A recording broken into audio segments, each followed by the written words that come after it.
Shalom. Welcome to our second lesson on our study on Israel, God's answer to skeptics. Again, this is probably, in my opinion, the best apologetic that you can use in defending that the God of the Bible, the God of Israel, is the one true God, and the only answer for mankind is Jesus. Now, if you remember what we looked at in our previous lesson, the first lesson, the focus of this section is on the Jewish people. That's Isaiah chapter 40, 12 through 31. And the first thing that we looked at was the premise.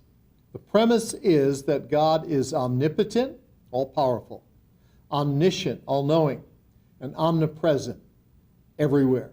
This is foundational for the argument that he will present on why he is the one true God of the universe and one who should be obeyed and listened to.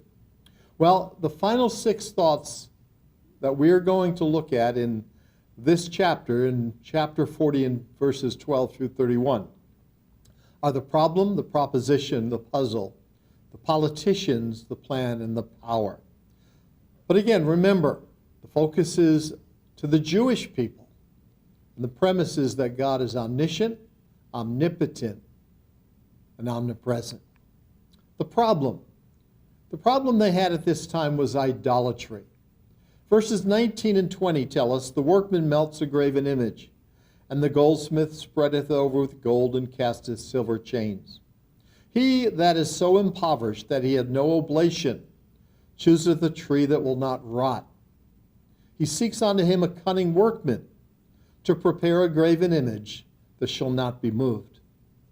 Israel was very idolatrous at this point.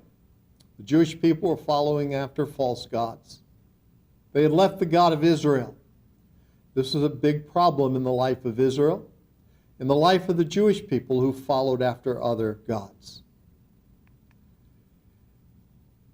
There was questions, there was doubt about God himself, the God of Israel. We are told in verse 27, "Why sayest thou, O Jacob, and speakest, O Israel? My way is hid from the Lord, and my judgment is passed over from my God."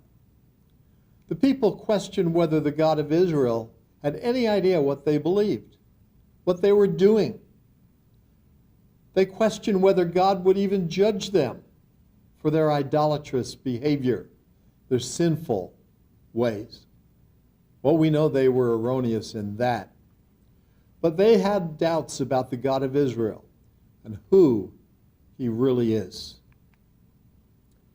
So what's the proposition? The proposition, who is like Jehovah? In verse 18, we read, "To whom then will you liken God? Or what likeness will you compare unto him?" Verse 25 repeats this. "To whom then will you liken me, or shall I be equal, saith the Holy One?" So God challenges the Jewish people. What God out there compares to me? Allah, Buddha, in biblical times Baal or Dagon? Is there any God equal or like me? And the reason he challenges them with this is the premise. The God of Israel, remember, is omnipotent, all-powerful, omniscient, all-knowing, omnipresent, everywhere. The problem was their sinful behavior, their following of false gods. Proposition, there is only one true God, Jehovah. The puzzle. Why don't you understand verses 21 and 28? You could ask this question of a lot of people in our world today, not only Jewish people, but Gentiles who follow after religions or other gods, be it Allah and Islam, or the God of Mormonism, or the gods of Mormonism, actually. Why don't you understand that the God of Israel is the one true God?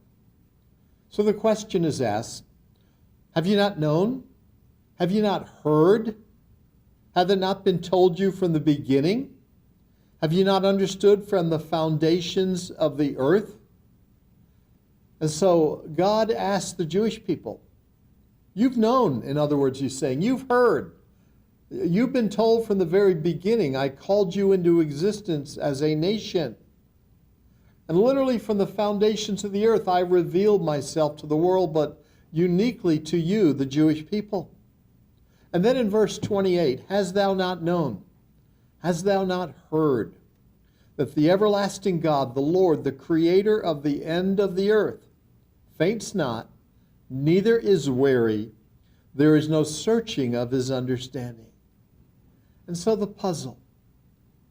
Jewish people, I brought you into existence to show forth my glory. I revealed myself to you in the Exodus from Egypt, in the Word of God that I gave to the world through you. I don't understand, in other words, why you have left me. The puzzle. Verse 28 has 4 challenging truths about God. These are to encourage the people in their dire circumstances. They're very applicable to us today as well. Number 1, eternal God. He will always be. He is the everlasting God. See, when we put our trust in the God of Israel, he is eternal. He always was, he is, and will always be. And when we know him, we can rest in that precious truth. 2, he is called Lord, Jehovah, the existing one. The Blue Letter Bible, the names of God in the Old Testament, says this about Jehovah.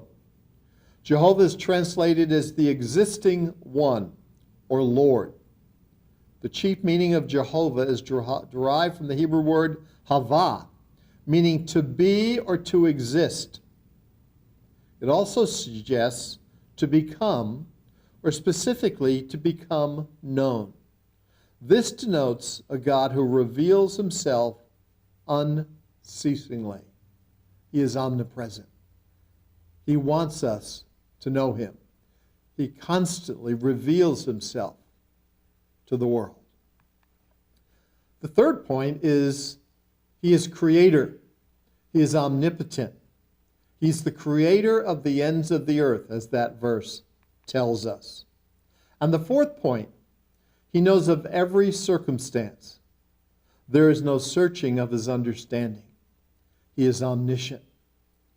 These 4 points are a challenge to the Jewish people. They're a challenge to us as well on who God is. Which brings us to point number 5, the politicians, the powerlessness of the leaders. Verses 23 and 24 tell us this, that brings the princes to nothing. He makes the judges of the earth as vanity. Yea, they shall not be planted. Yea, they shall not be sown.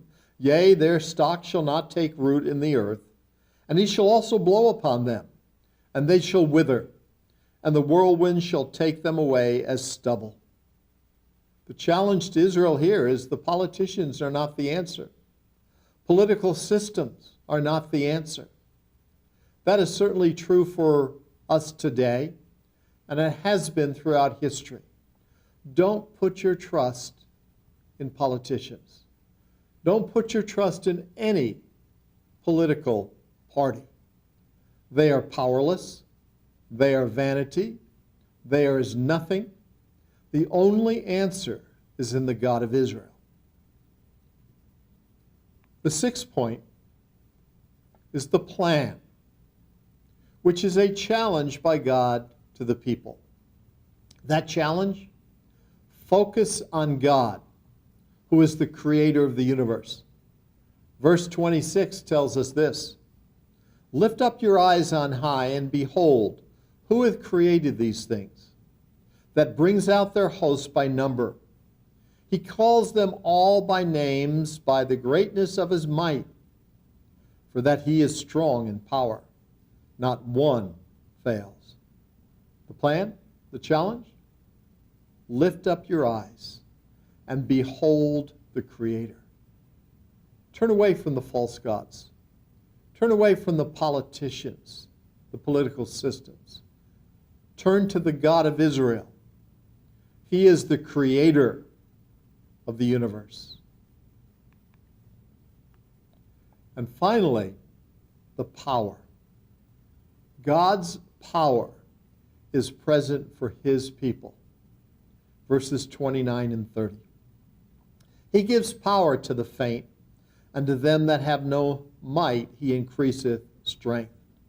Even the youth shall faint and be weary, and the young men shall utterly fall. Once you know God, there is His divine power available to help us. The young will faint. Others will fall by their wayside. But for those of us who know God, His power is present to help us in our time of need. The key is to wait upon the Lord, verse 31. But they that wait upon the Lord shall renew their strength. They shall mount up with wings as eagles. They shall run and not be weary, and they shall walk and not faint. God promises power to His people to overcome different circumstances. We need to wait upon the Lord, though. His timing is oftentimes not our timing. So what Isaiah 40, 12 through 31 does is it addresses the Jewish people and challenges them to forsake their idolatry, their false gods, and return to the God of Israel. Now, the next lesson, we'll look at Isaiah 41, 1 through 7, where God addresses the Gentiles of the world, challenging them to forsake their idols and also follow the God of Israel. This is the beginning of God's challenge to all those who follow other gods, other religions. And again, the premise, the God of Israel, is omniscient, omnipotent, omnipresent. The problem is they were following after false gods. Ultimately, the plan, turn back to the God of Israel. This section addressed the Jewish people. We'll see the next section that follows addresses the Gentiles of the world in the exact same type of way. Until next time, shalom.